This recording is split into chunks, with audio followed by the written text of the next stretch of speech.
ہماری باڈی ہوتی ہے، ہمارا دماغ ہوتا ہے، ہمارے بیہیویئرس ہیں، جذبات ہیں، ہم سب کو ان کے بارے میں جو رہنمائی ملتی ہے وہ قرآن مجید سے ملتی ہے۔ ظاہر ہے ہمیں اسباب کو اختیار کرنا ہے، ہمیں ڈاکٹر کے پاس بھی جانا ہے، کبھی کبھی جب ادویات لینی پڑتی ہیں تو وہ بھی لینی ہیں۔ کچھ لوگ ایسے بھی کرتے ہیں کہ جب ان کی بیماری بہت ایکسٹریم کو جا رہی ہے وہ اس وقت کہتے ہیں کہ نہیں، ہم نے صرف اللہ تعالیٰ پہ بھروسہ کرنا ہے اور ہم نے کوئی دوائی نہیں لینی۔ تو ہمارا دین ہمیں ایک بیلنس سکھاتا ہے کہ جب ضرورت ہے تو آپ دوائی لیں، لیکن اگر آپ کو لگتا ہے کہ آپ کو ایسی بیماریاں ہو رہی ہیں جن کے بارے میں آپ کو یہ بتایا گیا ہے کہ بس اب آپ ادویات پہ ہی رہیں اور لائف لانگ آپ یہ لیتے رہیں، تو آپ اپنے آپ سے ضرور سوال پوچھیں کہ مجھے قرآن مجید اور رسول اللہ صلی اللہ علیہ وسلم کی سنت سے کیا رہنمائی ملتی ہے اور اس تک میں کیسے پہنچوں۔ اور اس کے لیے ہمیں جو ایک اہم پرنسپل بتا دیا گیا، اقرأ بسم ربک الذی خلق، پڑھو اس کے نام سے، اس رب کے نام سے جس نے تمہیں پیدا کیا۔ یہاں پہ ہمیں کرنے کے لیے نہیں کچھ کہا گیا کہ کرو اس کے نام سے جس نے تمہیں پیدا کیا، get up do something. ہمیں کہا گیا ہے پڑھو، ریڈ۔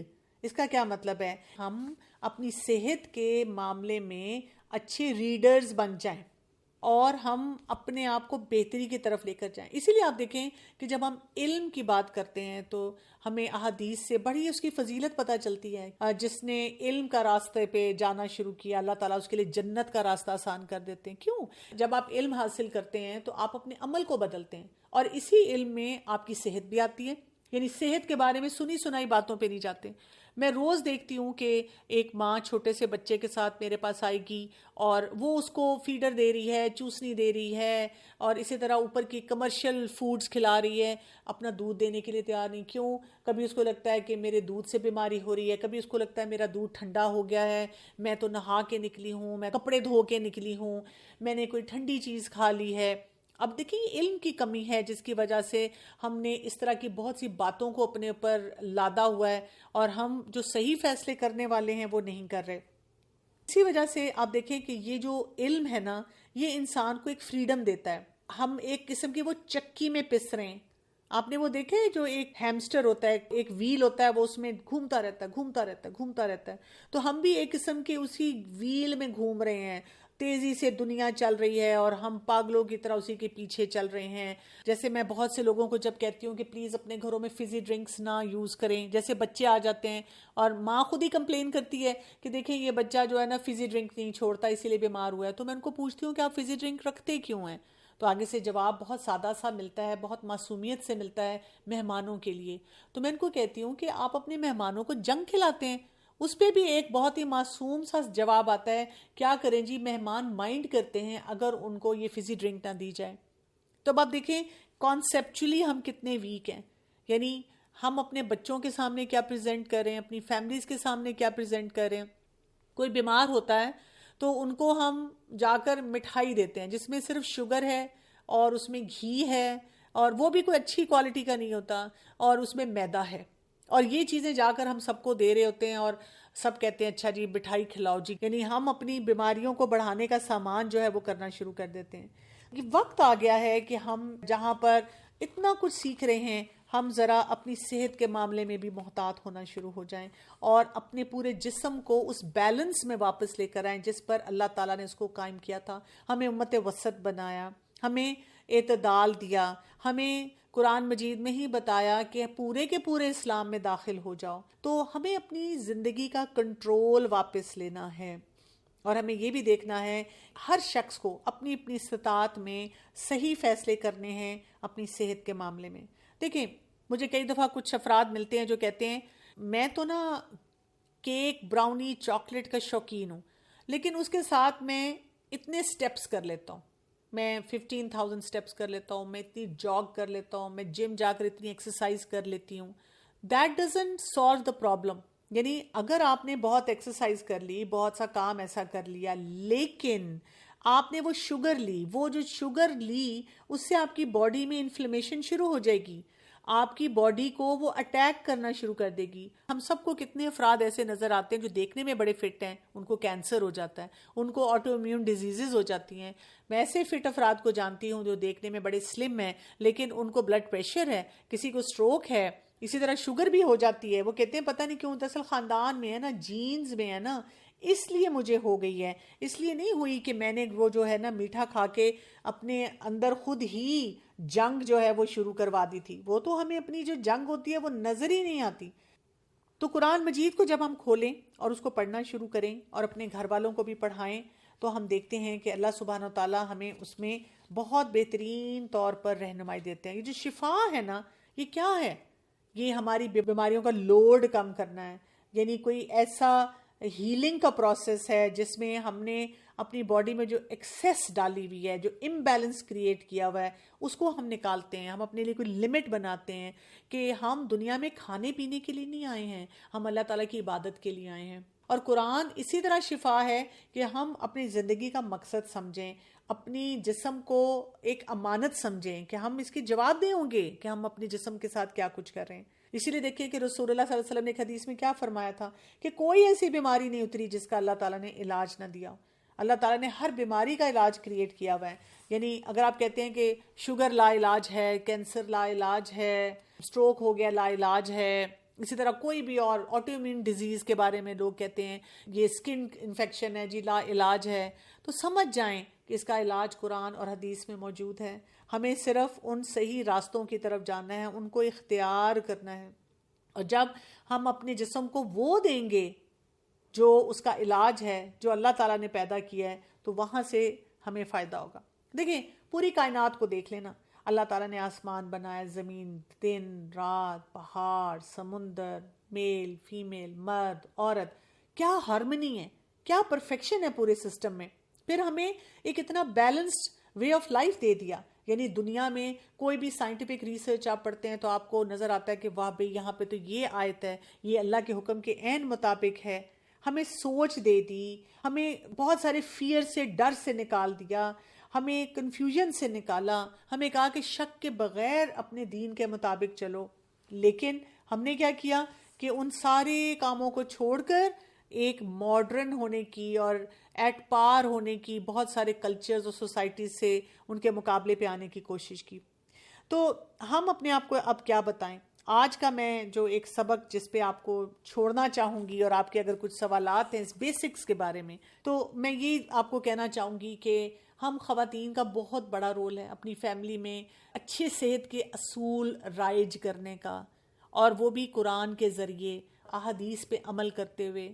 تو ہم اپنے آپ کے ساتھ ایک عہد کریں. یعنی نیکسٹ جب تک سیشن نہیں ہوتا، میں چاہوں گی کہ آپ صرف اپنی فیملی کے بیہیویئرز کو آبزرو کریں. آپ دیکھیں کہ اچھا ہم کہاں کہاں غلطیاں کریں، ہم کہاں اپنے آپ کو بے بس سمجھ رہے ہیں، ہم کہاں پہ جو سیلیبریشن ہے وہ جنگ کے ذریعے کر رہے ہوتے ہیں اور اپنی صحتوں کو ہم خراب کرتے چلے جا رہے ہیں. کون کون سے چیلنجز ہیں جو ہمیں نظر آ رہے ہیں اپنے خاندان میں، لیکن ہم اس کو ٹھیک نہیں کر پا رہے. آج میں نے آپ سے ایک کوشچن کرنا تھا کہ جو آپ نے ڈائبٹیز اور ڈپریشن کا کنیکشن بتایا نا، اٹس ریئلی ٹرو، بیکاز یہ بزرگوں میں بہت نظر آتا ہے. جو ڈائبیٹک ہیں ان کے اندر ڈپریشن واقعی بڑھتا نظر آ رہا ہے. اور ہم لوگ اولاد ہونے کے ناطے ہم فکر مند ہوتے ہیں کہ نہ جانے کیا بات بری لگے ان کو، یا نہ جانے کیا بات ہو گئی جو ہم سے شیئر نہیں کر رہے اور اتنے اپسیٹ لگ رہے ہیں. تو ہوتا تو اس کے پیچھے وجہ یہ ڈپریشن والی نظر آ رہی ہے. تو اس کے لیے آپ تھوڑا سا گائیڈ کریں کہ ہم ان کو کیسے ان کو انٹرٹین کریں، کیونکہ جو بندہ ڈپریس ہے وہ اکثر اوپن بھی نہیں ہوتا جلدی، اور جلدی وجہ بھی نہیں بتائے گا. تو ہم اس کو کیسے اس عمر میں جو بیچارے خود سفر کر رہے ہیں بڑھاپے میں، ان کو کیسے مطلب کہ پازیٹیو کریں، کیسے ان کو ڈپریشن سے نکالیں؟ ایک وقتی طور پہ کرنے کے کام ہوتے ہیں اور ایک لانگ ٹرم ہوتے ہیں. تو وقتی طور پہ تو یہی ہے کہ آپ ان سے اچھی باتیں کریں، ان کی اچیومنٹ کی باتیں کریں، جب وہ صحت مند تھے اور جو معاملات وہ اچھی طرح سے ہینڈل کرتے تھے ان کی وہ باتیں سنیں، ان کی تعریف کریں، ان کو بتائیں کہ کتنا بڑا صدقہ جاریہ ان کے لیے ہے. مطلب ہم اپنے پیرنٹس کے لیے سامنے جب بیٹھیں تو ہم ان کو بتائیں کہ میری جو بھی اچیومنٹس ہیں اس میں آپ کا کتنا بڑا رول ہے، تاکہ ان کو سینس آف اچیومنٹ آئے. دوسری بات یہ ہے کہ ان کو جو آیات شفا ہیں، جیسے سورہ الفاتحہ کا دم ان پہ کیا کریں، ان کو ایسی قرآن کی آیات سنایا کریں جس سے ان کو پتہ چلے کہ ہم نے اللہ تعالیٰ کی شکر گزاری کی طرف کیسے رہنا ہے. آیات شفا جو ہیں وہ بھی پڑھا کریں، صبح شام کی دعاؤں پہ ان کو لگائیں. پھر کثرت سے ان کو بتائیں کہ استغفار بھی کریں. آپ ان کو بالکل ہینڈی کیپ نہ کریں. یعنی ہم لوگ کئی دفعہ کیا کرتے ہیں کہ جو بزرگ ہے ہم اس کو اس کے بیسک کام بھی نہیں کرنے دیتے. ہمیں یہ بھی آبزرو کرنا چاہیے کہ کون کون سے کام وہ خود اپنے کر سکتے ہیں, اور ہم اس میں ان کو بتا دیں کہ جہاں آپ کو فیسیلیٹیشن چاہیے میں حاضر ہوں, لیکن ان کو اپنے کاموں کو خود مینج کرنے دیں اور اس پہ ان کو پرائیڈ لینے دیں. ہم نے ان کو ایک قسم کا گھر میں بیکار بھی بنا دیا ہوتا ہے, وہ کسی چیز میں انوالو نہیں ہوتے. آپ ان کو کئی دفعہ کچھ والنٹیئر پروجیکٹس میں انوالو کر سکتے ہیں. کوئی بچہ ہے اس کو وہ جیسے کوئی میڈ کا بچہ ہے اس کو پڑھا دیں, کوئی نیبرہڈ میں کوئی ایسا سرکل ہے اور بھی لوگ ہیں جو بزرگ ہیں ان کی کوئی گیٹ ٹوگیدرز کر دیں جس میں صرف وہ بوڑھے لوگ بیٹھے ہیں اور اپنے ایک آپس کی ان کی انٹرٹینمنٹ ہو اس لیول کی. لانگ رن میں جو کام کرنا ہے آپ نے ان کی بیماریوں کو خود سمجھنا ہے اور ان کو بھی سمجھانا ہے. یعنی اس کو جیسے کہتے ہیں سائنٹیفک پروسیس کو پورے سمجھنا ہے کہ یہ بیماری ان کو ہے اور یہ اس وجہ سے ہوتی ہے, اور اس بیماری میں پھر کیا کیا کام ہیں جو کہ صحت کے حساب سے ہمیں کرنے چاہیے. ایجوکیشن جب صحیح آنی شروع ہو جائے گی تو پھر آہستہ آہستہ آپ ان طریقوں کو بدلیں گے. اب ہم کیا کرتے ہیں صرف بیٹھے بیٹھے کہہ دیتے ہیں امی آپ کو شوگر ہے آپ پلیز یہ میٹھا نہ کھائیں. اب ان کا موڈ خراب ہو جاتا ہے کہ لو ہم تو بچپن میں ان کو سب کچھ کھلاتے تھے, اب ہمیں کوئی بیماری ہو گئی ہے تو انہوں نے ہمارے کھانے پینے پہ پابندی لگا دی ہے. یہ ان کو اچھا نہیں لگتا. لیکن ایجوکیشن کے تھرو جب ہم جائیں گے, اور اس کا طریقہ انشاءاللہ میں آپ کو یہ جو ہمارا منتھلی سیشن ہوا کرے گا میں اس میں آپ کو ساتھ ساتھ سکھاؤں گی کہ کیسے ہم نے فیملیز میں ڈفرینٹ افراد ہیں نا, جیسے بچے ہیں ابھی انہوں نے کوئی ان کی زندگی میں بھی اس طرح کے مسئلے نہیں ہیں, بہت کم بچے ہیں جن کو بچپن سے کوئی بیماریاں ایسی ہوتی ہیں, تو ہم نے کیسے ان میں پہلے سے یہ سوچ لے کر آنی ہے اور یہ لائف سٹائل ان کو دینا ہے تاکہ وہ غلطیاں کریں ہی نہ. نوجوان جو ہیں وہ پیئر پریشر میں غلط فیصلے کر رہے ہیں, ان کو کیسے اس سے بچانا ہے. پھر ہم آ جاتے ہیں جو ایک مڈل ایج میں ہوتے ہیں کہ ادھر سے بچے اپنے ہیں ادھر سے والدین ہیں, ہم نے اپنی صحت پہ کیسے انویسٹ کرنا ہے اور گھر میں ان معاملات کو کیسے درست کرنا ہے. ان پیٹرنز کو ٹھیک کرنا پڑتا ہے نا, تو اس کے لیے ظاہر ہے کوئی ایجوکیشن صحیح ہونی چاہیے کہ ہم یہ بھی نہیں ہے کہ بالکل فاقے کرنا شروع کر دیں, ہر چیز پہ حلال حرام کے فتوے لگائیں, لیکن ہیلدی باؤنڈری سیٹنگ ان کو سکھانی ہوگی, اور وہ آپ تب سکھا سکیں گے جب آپ سیکھیں گے. ڈاکٹر صاحبہ میرا ایک سوال ہے آپ سے جی کہ جیسے جو بھی بیماری ہوتی ہے بڑی ہے یا چھوٹی, اس کو اس کی ریپیٹیشن چھوڑنی چاہیے یا اس کو ریپیٹ کر کے جو مریض ہے اپنے دل سے وہ بوجھ ہلکا کر لے.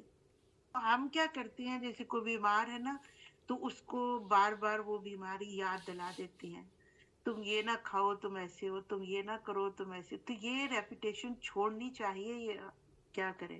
یہ آپ نے بہت ہی اہم سوال پوچھا ہے. ہم ایکچولی جہاں بیٹھتے ہیں نا تو ہم اکثر بیماریوں پہ ہی بات کرتے رہتے ہیں.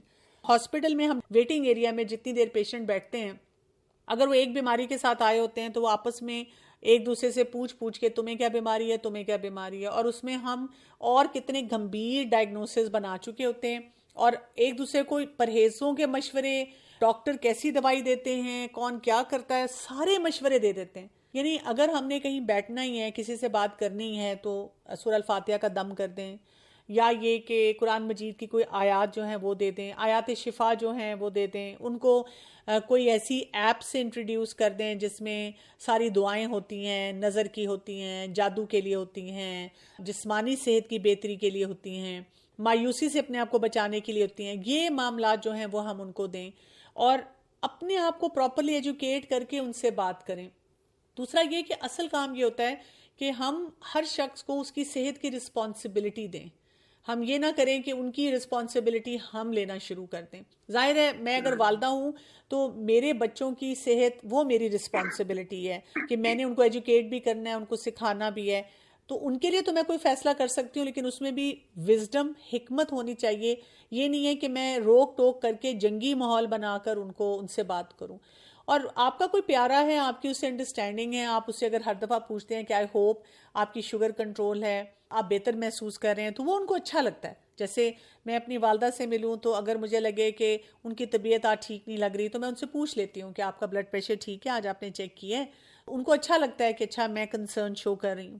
تو یہ ڈیپینڈ بھی کرتا ہے نا کہ آپ کا ریلیشن شپ کیا ہوتا ہے اور ان سے آپ نے پھر کس طرح بات کرنی ہوتی ہے. اگر مریض مایوسی کی طرف جا رہا ہو تو اس کے لیے بھی پھر یہی ہے کہ ہم اس کو پازیٹیو وے میں لے کے آئیں. بس بہت اچھی بات آپ نے کی, الحمدللہ.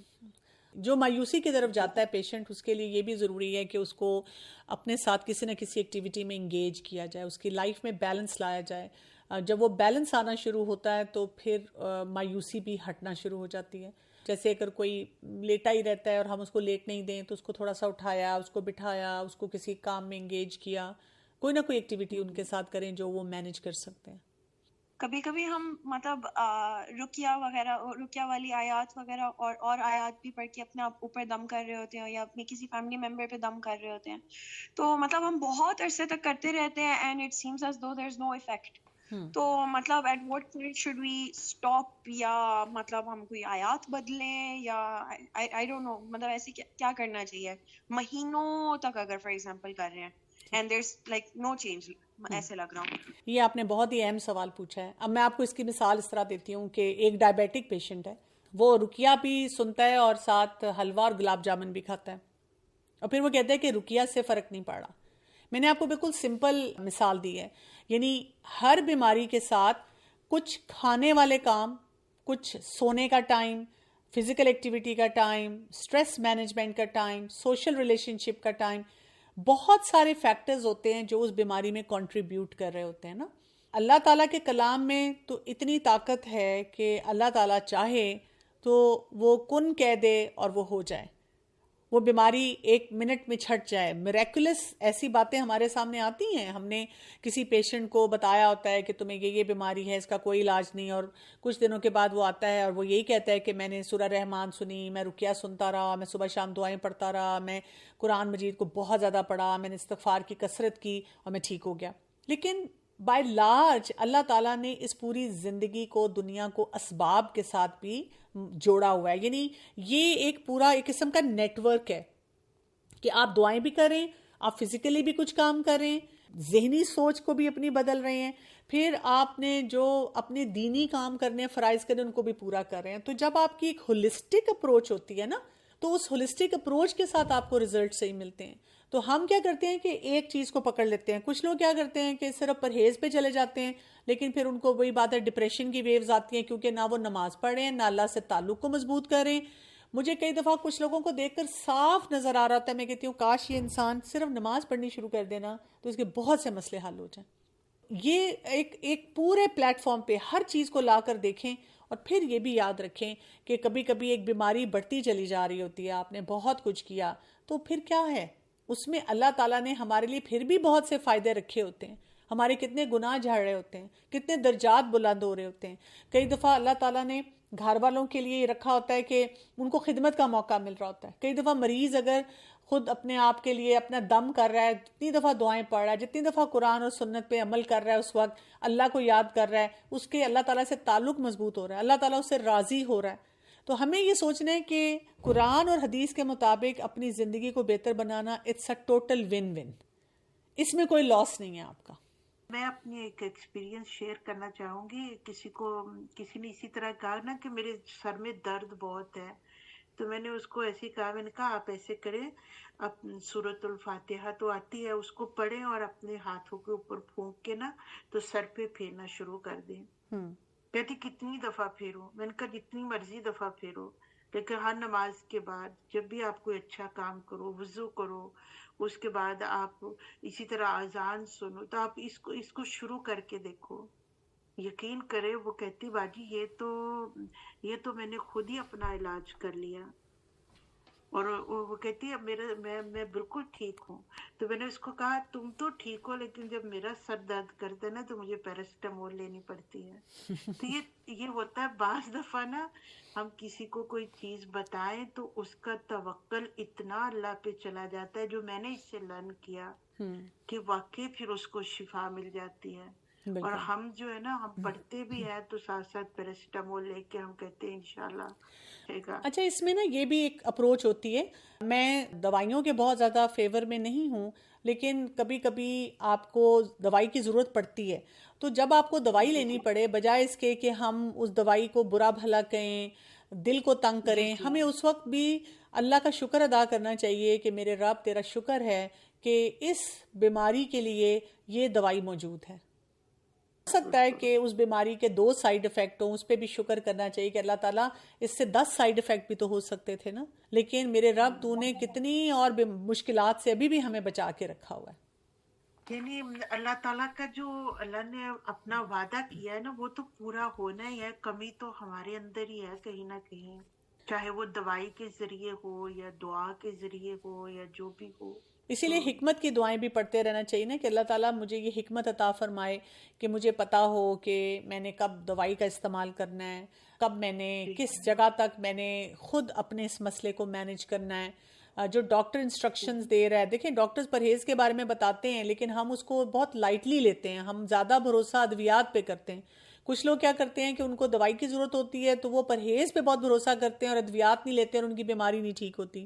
تو ہمیں بھی بہت زیادہ شرح صدر ہونا چاہیے کہ کہاں پر دوائی بہت ضروری ہے، کہاں پر پرہیز کریں گے تو اس سے کافی فرق پڑ جائے گا. تو یہ بیلنس بھی ہم نے سیکھنا ہے اور اس کو پریکٹس کرنا ہے. ہمارے بیسکس ابھی ویک ہیں نا، تو ان کو ہم تھوڑا سا اسٹریم لائن کر لیں. آپ سے اجازت چاہتے ہیں. سبحانک اللہم و بحمدک، اشہد ان لا الہ الا انت، استغفرک و اتوب الیک. السلام علیکم ورحمۃ اللہ وبرکاتہ.